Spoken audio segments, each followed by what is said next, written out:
Hey, what's good, fam? It's Tuesdays with Tawana.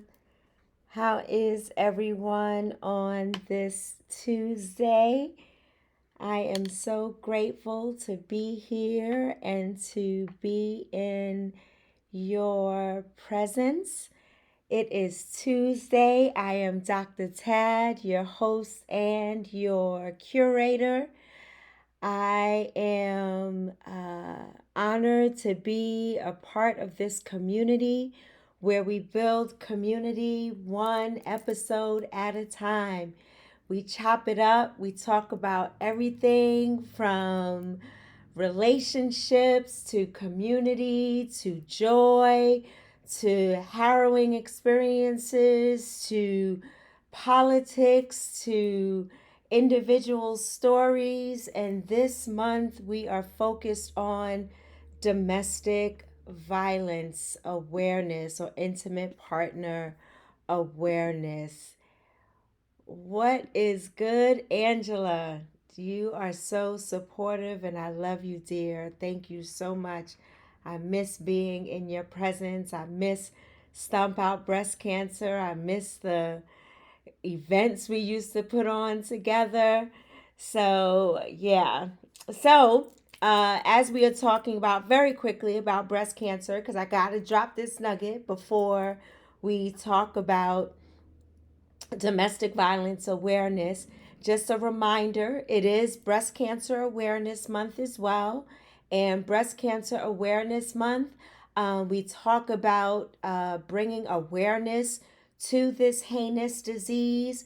But as a Black woman who is a breast cancer survivor, I am focusing on the 41% mortality rate as compared to white women. 41%. And this number has not changed since who knows? Yep. Ta-da. But this number hasn't changed. So what are we doing to save Black women, to save our lives, to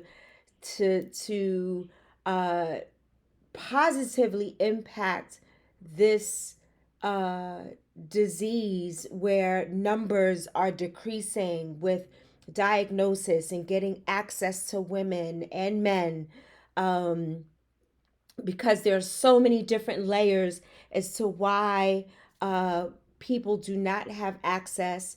They are dying at rates that are unnecessary, uncalled for, and avoidable, which is different from domestic violence.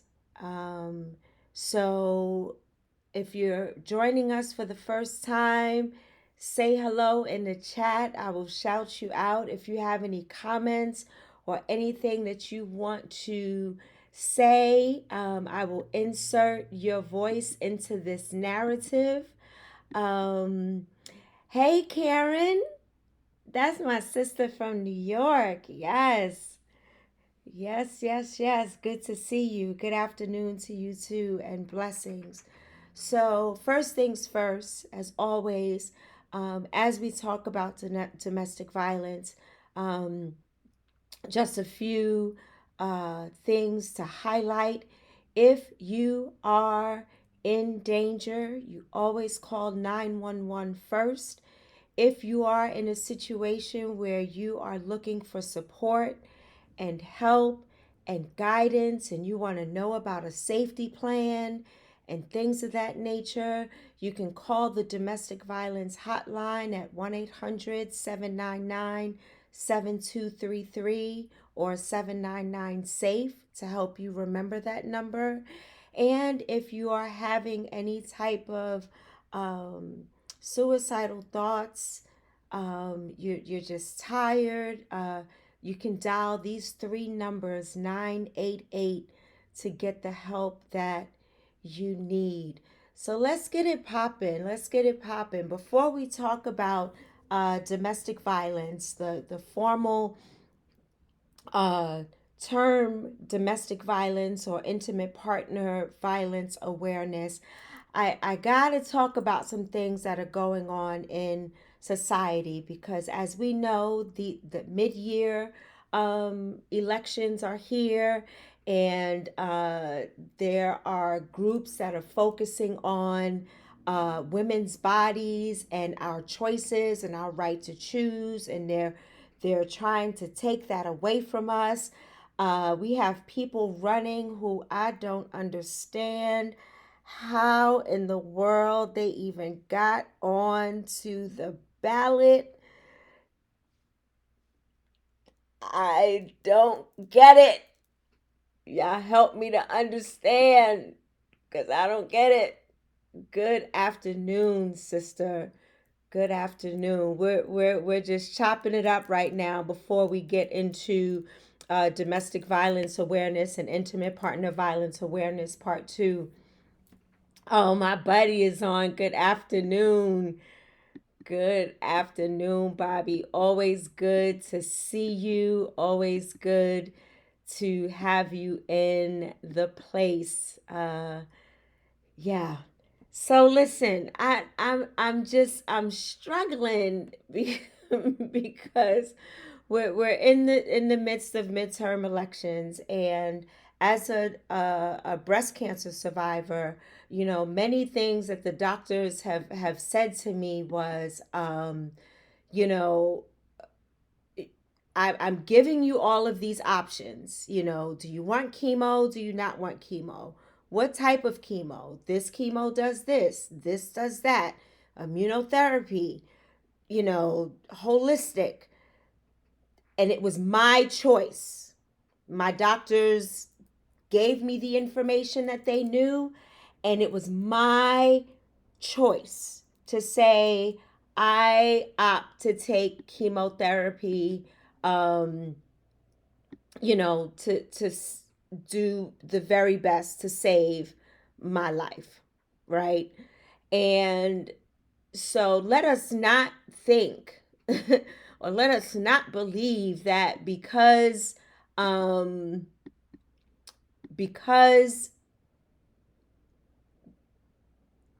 people are trying to take away our rights as it relates to reproductive rights. Be very clear. It's with reproductive rights, and it's going to spill over into other areas, because once they get away with that, then it's going to roll over, and I will not have, or we will not have, a choice over our bodies, which is absolutely, um, absolutely ridiculous.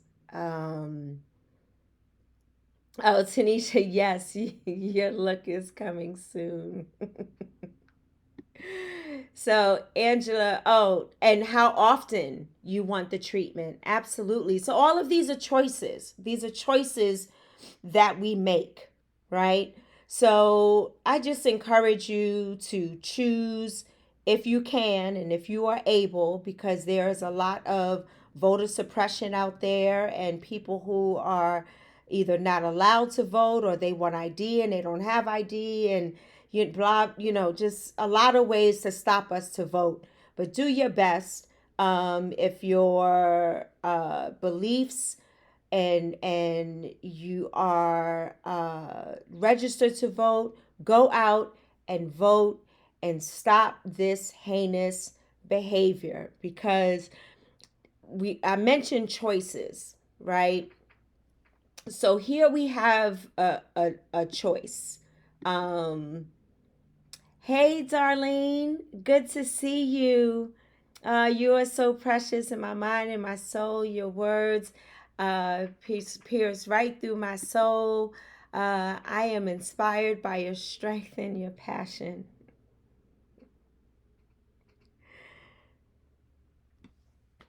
Thank you, Smoky Girl. um, let's talk about choices as it relates to domestic violence. We're making the switch. One, don't forget it's Breast Cancer Awareness Month, and we should be talking about it as Black women, as Black men in the Black community, to reduce that 41% mortality rate. And the second piece is to vote. Vote, vote, vote, vote. Know who you are voting for. Know why you are voting for them. Be very careful about what you see in these TV ads. Do your homework. Talk to your people in your community. Who are you voting for mayor? Who are you voting for to be in the Senate? What judges are you voting for? Who are you voting for to be uh, oh gosh, a representative, whatever it is? No, and you don't just vote for folk because they're black. We want to support our BIPOC community, and we want them in office, and we want women in office. And I remember Issa Rae said, I'm rooting for everybody black. But as we could see in Georgia, that is not the case. So please do your homework and know that all skin folk ain't kin folk. Watch what they say and do, because when they show you who they are, believe them. Don't vote on empty promises or just stupidity. Just outright stupid. Okay, I said I was going to talk about choices in domestic violence, and I just went another way because I'm damn frustrated with this political system. I'm frustrated that you relocate immigrants to prove a point, that you're mad because we should be talking about, and yes, we should be talking about inflation and a possible recession, and we should be talking about the killing of black and brown beloveds, because it's still happening on a regular basis. We should be talking about women's rights and the right to choose, and we should be talking about bills that are signed letting go those who have been arrested for marijuana possession, not even the intent to sell, and pardoning them and expunging we should be talking about all of those things. But some of our people, our constituents, want just to talk about things that are related to money. We even had some idiot have the nerve to talk about reparations and how the black people are criminals, so they should be giving reparations to white people. Y'all gonna make me curse today. Okay, back to this. My camera's flopped, so back to this. So we talk about choices, right? And Darlene says we need to help keep Stacey and Warnock, not Herschel. He's another Kanye West. Kanye. Y'all just lift Kanye in some miraculous prayer. That's all I can say about him right now. Yes, Tanisha, woosah, like woosah, woosah, woosah. Okay, domestic violence awareness and choices. There are some people who don't have choices. I did not grow up in a domestic violence home. I was not abused by my parents. I was loved by my parents. I grew up, yes, with challenges. I grew up in Wagner projects, where it was the first time that I learned of community, and it was beautiful. And then on the other end, it was challenging. It was violence, gangs, a lot of things going on. And so it was both, and it was, we can go from the ninth floor, Tanisha, to the 11th floor, to the 16th floor, and just walk into our family's home. It was like family. It was like family. And so when I talk about choices, I didn't have a choice as to where and how I grew up. And I did not have a choice when it came to domestic violence. And let's talk about how that comes into play. Yeah, Darlene, you need to write a book. Your voice, you are a voice in this world and you need to be heard. Tanisha, and will still sound the bat signal. Absolutely.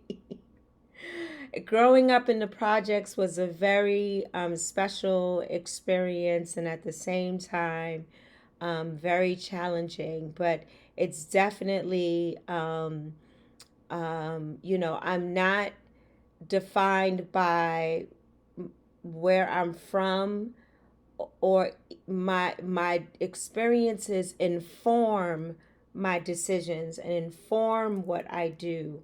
And there was a sense of resilience and power and community and family that I learned about growing up in Wagner Projects. And at the same time, I didn't love myself for whatever reason.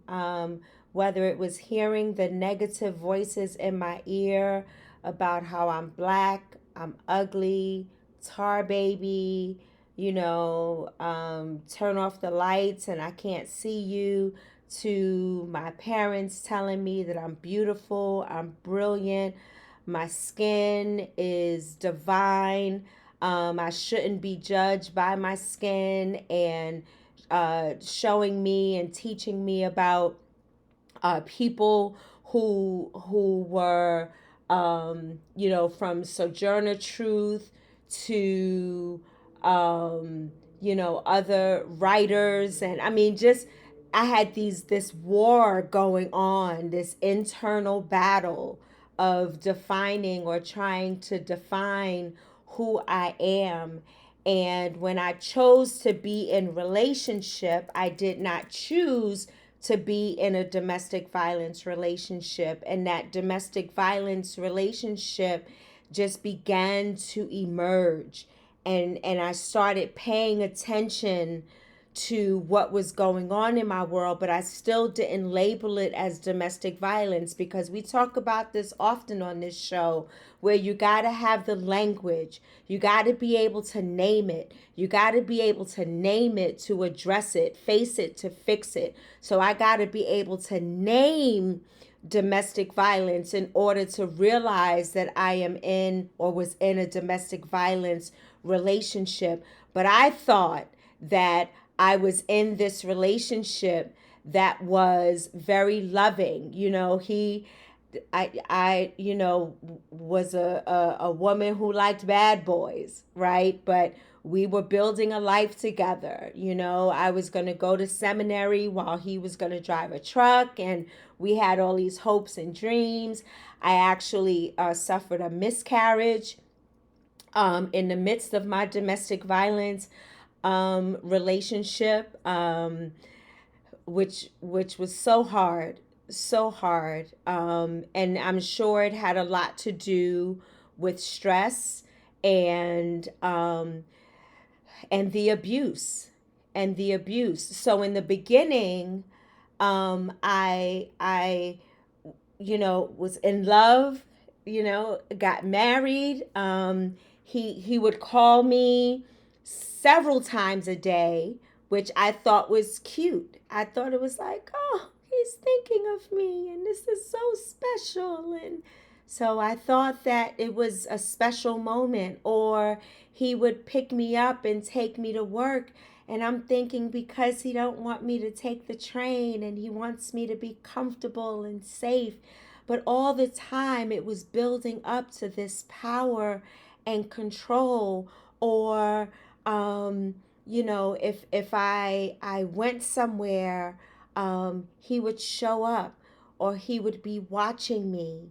um, and so all of those were signs of domestic violence that I had no idea. Tanisha said, but it's a lesson in how the circumstances of our lives do not determine our worth, because we are the flowers that grew from the concrete. Ashe, Tanisha. Tanisha, we need to talk. I need to bring you on. I need to bring you on with me to have a dialogue. So let's talk soon.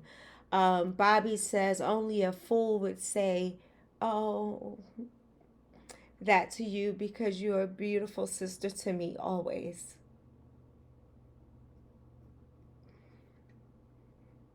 Thank you. Thank you.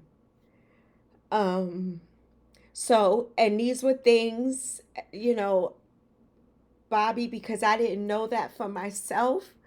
Other people saw it in me, but I didn't see it in myself. So it left me vulnerable. Not that domestic violence is my fault or any woman or anyone who is abused. It is not your fault. I was just vulnerable where I did not see it coming. I did not see it happening. And I made excuses for it, stating that, he, uh, you know, was diagnosed with bipolar disorder. So, we went to counseling together. Drugs were involved. It is what it is. Thank you, God, for deliverance. Um, so I blamed it on a lot of external things instead of blaming it on him and his issues, um, and his desire to want to have power and control over me because he couldn't have power and control over himself. Um, I was going into ministry at the time, and he would be jealous if I was talking to a parishioner who was a man, or I mean, it was just quite ugly. And I realized that I was in a domestic violence relationship when I was in seminary, and my pastoral care professor brought in a guest, and they were from the domestic violence awareness organization in Atlanta. And I just burst into tears because I didn't realize it. And then I realized that I didn't see those things because I didn't love myself. I could not recognize the love or the lack thereof that was being afforded me or not afforded me. I could not identify it. I could not name it. So I ended up, being involved in this domestic violence relationship and not understanding domestic violence. I thought I could fix it. I thought I could love him through, and I thought I could fix it. And that is a misnomer. That is not something that we could do. We can't change other people. Darlene says tears. I had someone, sorry, this is going to keep going off. I wanted someone to talk to during those times. 9 years of abuse. Thank God I'm alive, but I do not have minimal brain. Uh, oh, damage, and I do have minimal brain damage and PTSD. Let us hold space for Darlene. Darlene and I actually met telling our stories during domestic violence, and sharing our stories in a platform that created a sacred space for us to share our story. And since then, we've been what I consider friends and sisters in healing, because PTSD is real. Uh, it's triggering. I do a daily, it's called the Purple Experience, and I do it on TikTok, and then I share it on Twitter and Facebook, and it's either 1 minute to 5 minutes long, and it just really talks about the different complexities of domestic violence and how I had to learn how to deal with my triggers. Like, I have a small set of stairs that lead to my apartment, and every single time I go down those stairs, I look behind the stairs to make sure that no one or he is not hiding there. Like, he could find me, because he used to hide when we lived in Harlem, um, because he would just keep an eye on me. His trust wasn't there. Not that I've given him any reason to mistrust me, but or if I, you know, hear gunshots, I think of him because he shot at my apartment. I had to keep my blinds closed because they faced the street, and there was a housing complex across the street. So he could see right into my apartment, and I had to keep my blinds closed. Tanisha said, kudos to your personal care out there, shining a light on DV. We need to normalize that because church has a history of covering these things and opposed to truly bringing healing. Tanisha, that is our next episode. And Tanisha said, and you are still whole, complete, beautiful, and loved. Thank you, beloved. And it took me 38 years to get to that point, to feel whole, to feel love, to know what love is. I am so grateful for my parents, my deceased parents who showed me what love looked like. So I did have some semblance or something to tap into, something to refer to, especially since I've never been experienced domestic violence in my my home with my immediate family. So it took me 38 years to get to that point, and the struggle is still there. As Darlene said, the PTS D is still there. The triggers are still there, and I learned to take those triggers and remind myself that I cannot allow those triggers to inform my decisions moving forward. I still need to love myself unconditionally. I cannot compare myself to other people in other situations. I need to realize that I am a divine woman, and I deserve and demand respect and honor and dignity. And it has nothing to do with my educational prowess or my business acumen or the way I look, my aesthetics. It just, because I am a human being, I deserve to be loved, and I don't deserve anyone putting their hands on me. And yesterday during my purple experience with Dr. Tad on TikTok, I talked about my sister Tina. Most of you know, died unexpectedly the end of April, and we were going to do some work on domestic violence and mental wellness. And in her domestic violence situation, she got out and then had to go to a shelter, but then the shelter re-victimized her. The shelter did not meet her mental needs, her quest for mental wellness.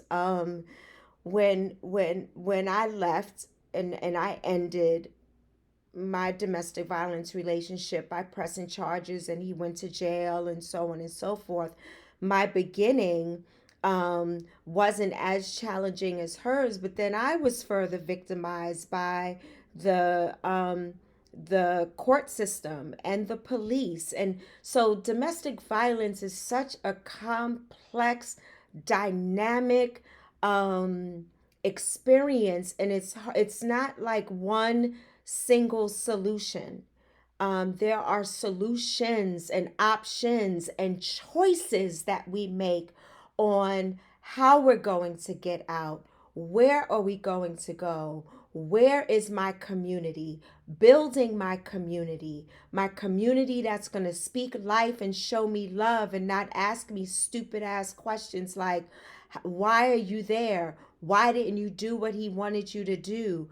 Nobody will ever put their hands on me. Saying silly things that don't speak life into my situation or circumstance, which is, I have to to block that out. I don't know if any of you, I know some of you did, saw the picture of my son Eric in Dubai, and is two sumo wrestlers, and he's like, it looks like he's pushing them away, and on his story, which disappears on Instagram, says that I'm pushing out all this negative energy. So I have to push all of that out, and receive restoration, and receive dignity, and receive love, and receive honor, and knowing that no matter my struggle, no matter my situation or circumstance, I don't have to stay and be in a relationship that dehumanizes me, that disrespects me, that demeans me, that pushes me to marginalizes me and oppresses me. And so it's so important as we build community in this platform that we understand some language around domestic violence. We understand the power and control wheel. We understand that not all endings are beautiful beginnings, because unfortunately the system wasn't designed for us to heal and to be well and to be whole. So we need community to build that, and not waiting for other people and other entities to build that for us.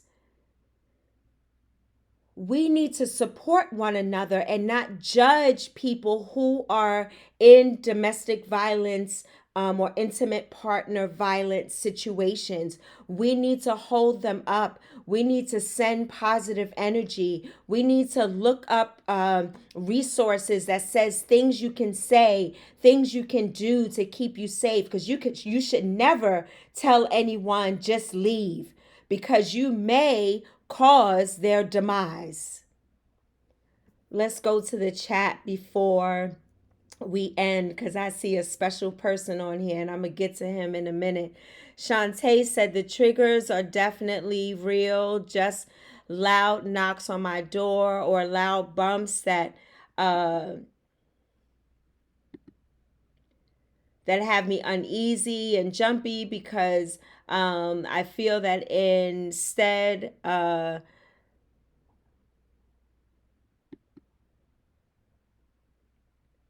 it's definitely an emotional process. Thank you for raising awareness and creating a safe place just to sit and talk about it. I know I skipped some words somewhere because it's blending in with my background, but Shantae, I honor you. I see you. I love you. And we work through those triggers by centering ourselves and taking those deep breaths and saying, okay, this is triggering me in a negative way. What can I do, and how can I turn that trigger around so that it is inspiring me to respond differently? It is inspiring me to love myself. It is inspiring me. It's looking back and grabbing the lessons learned and bringing them back with me, so that I don't find myself in a domestic violence situation again. So we can take those triggers, and when we deal with those triggers, we deal with them in a way that speaks life instead of fear, instead of shame, instead of guilt. We take those triggers and we have the power, because I tell you all the time, you are divine, you are beautiful, you are a beautiful human being who is made to add value to this life. You have voice, you have beautiful prowess. So you have the power to take those triggers, and whether it's going to therapy, whether it's receiving counseling, or building a community that is going to speak life into your situation, that's how we deal with those triggers. Even though I still look behind the staircase, or even when I get out of my car or get in my car, I look around my car. When I get in my car, I look at the back seat. Those things I do because I had to do that when I was in a domestic violence relationship. And so I am looking out for myself. But on the flip side of that, I need to make sure I'm doing it for the right reasons, to be safe, not because I am living in fear of someone who, where I don't know where he is, but I need to live in power and not in fear. I need to be wise and not excessively worry. I need to make sure that I show love to myself by caring for myself and looking out for myself and not, hiding and shrinking back because I am giving someone that power and control over my life. The Reverend Dr. Rodney Smith in the building. Someone who is very special and near and dear in my life and in my family's life. I am so grateful for you for joining us on today. Rodney says, I stand with all my sisters. This is a great platform. Thank you for speaking power to truth. Thank you for inspiring me and give leading by example on how to do that. Thank you. Tanisha said the whole idea of making the victim survivor the villain is just completely baffling to me, not just in domestic violence, but sexual misconduct as well. Although in many instances they coexist equally. Absolutely. Darlene says, my triggers are cameras or men who yell and have a deep bass voice. My safe place is a corner in my room um, in the corner of my room or under my bed. I'm sending you love and light, Darlene, because we live and we want to live abundantly. We want to live righteously. We want to live in a space where we honor ourselves and we are not living in fear. It doesn't mean that fear doesn't exist. It means that fear does not overtake us. I was listening to Pastor Mike Wallman from First Corinthians Baptist Church in New York, and he was reading a scripture from Matthew. I don't remember the chapter and the verse, but he said the word worry translated in the Greek is excessively worry. So God gave us the feeling of worry, but does not want worry to overtake us. Just like God did not give us a spirit of fear, doesn't want fear to take over. Fear is a defense mechanism, but we should not, or we have an opportunity not to allow it to take over us and to make wise decisions. Rodney says, hey, great leader, love what you are doing. Tanisha says, holding you close, we too are your safe space. Thank you. And as we begin to close, one of the things that Tanisha mentioned was religion. And next week we are going to talk about my upcoming ebook, The Intersectionality of Religion and Domestic Violence. Because, yeah, sometimes the church universal gets it right, and oftentimes we get it wrong. They get it wrong with patriarchy and misogyny and misogynoir, abuse, speaking a language of power and control. So we'll talk about all of that next week. But I want to leave you with this. This month, focusing on domestic violence was very important to me because it is important to my community. We have enough to deal with, and I know it's challenging. Let me just name that. I can talk about it because I've experienced it, but it's quite challenging. I'll leave you with this example. I have a neighbor who has a child that has special needs, and when I first arrived here, I thought there was some abuse going on, and I didn't know what to do. Here, this domestic violence advocate, this survivor, this thriver didn't know what to do. You know why I didn't know what to do? Because I didn't want to call the police.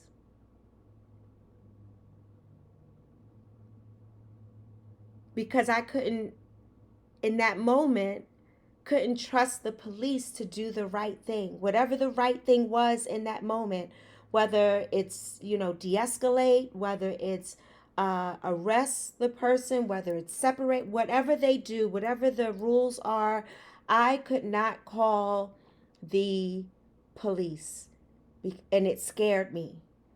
Um, I also did not want to be harmed because I had no idea, but it sounded really bad. And then I learned it was a child with special needs. And I heard someone say, "Get out." And I heard a door close. And I said, I know they did not put this child out. So I got dressed and I walked outside looking for this young man. And evidently, I guess he didn't leave because he's fine. He still lives in the complex. But just in that moment, I leave with you this. If you witnessed, hear, know about a domestic violence relationship or an intimate partner violent relationship, do you know what to do? Would you know what to do in that moment?